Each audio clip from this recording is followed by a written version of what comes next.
آج ہم کونڈے والے حضرت کی ایسی بات سنانے جا رہے ہیں جسے اپنے پہلے نہیں سنا ہوگا۔ یہ باتیں ہم سب کی کامیابی سے تعلق رکھتی ہیں۔ آخر تک ویڈیو ضرور دیکھیں۔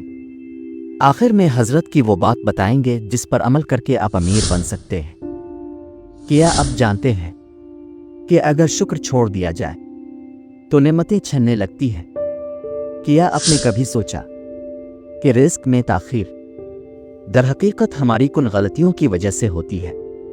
اور کیا آپ یہ راز جانتے ہیں کہ ظالم حکمرانوں سے بچنے کا ایک ایسا ہتھیار بھی ہے جو نہ تلوار ہے نہ فوج بلکہ صرف چند الفاظ ہیں؟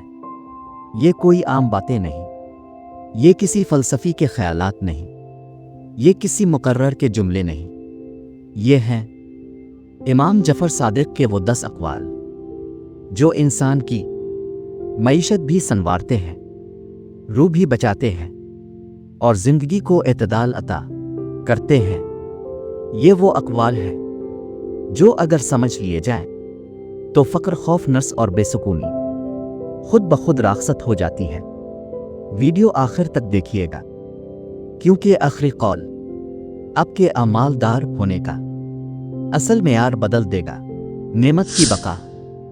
جب اللہ تمہیں کسی نعمت سے نوازے اور تم چاہتے ہو کہ وہ نعمت باقی رہے تو حمد اور شکر کو اپنی زبان کا زیور بنا لو، کیونکہ شکر نعمت کی حفاظت ہے۔ امام جعفر صادق فرماتے ہیں، رزق میں تاخیر۔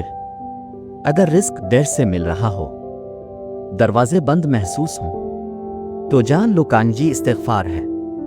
زیادہ استغفار، زیادہ وسعت۔ امام جعفر صادق فرماتے ہیں، خوف اور اندیشہ۔ جب کسی حاکم یا کسی انسان سے تکلیف کا اندیشہ ہو تو ایک نثر بنا لو، لا حول ولا قوۃ الا باللہ۔ یہ کمزور کو طاقت دے دیتا ہے۔ امام جعفر صادق فرماتے ہیں، سود کی حقیقت۔ اللہ نے سود اس لیے حرام کیا تاکہ انسان بھلائی کرنے سے نہ رک جائیں۔ سود دل کو بند کرتا ہے، صدقہ دل کھول دیتا ہے۔ امام جعفر صادق فرماتے ہیں، بے عمل نصیحت۔ جو خود عمل نہ کرے اور نیکی کی دعوت دے وہ ایسا ہے جیسے بغیر کمان کے تیر چلائے۔ بات نہیں، مثال اثر رکھتی ہے۔ امام جعفر صادق فرماتے ہیں، صدقہ اور زکا۔ صدقہ رزق بڑھاتا ہے اور زکا مال کو محفوظ کر دیتی ہے۔ جو دیتا ہے وہی اصل میں پاتا ہے۔ امام جعفر صادق فرماتے ہیں، عبادتوں کی حقیقت۔ نماز متقی کی قربانی ہے، حج کمزور کا جہاد ہے، اور روزہ بدن کی زکا۔ عبادت بوجھ نہیں، تربیت ہے۔ امام جعفر صادق فرماتے ہیں، میانہ روی۔ جو میانہ روی اختیار کرے وہ کبھی تن دست نہیں ہوتا۔ کمی مال میں نہیں، خواہش میں ہوتی ہے۔ امام جعفر صادق فرماتے ہیں، عقل اور معیشت۔ تدبیر آدھی معیشت ہے اور محبت آدھی عقل۔ جہاں یہ دونوں ہوں وہاں زندگی متوازن رہتی ہے۔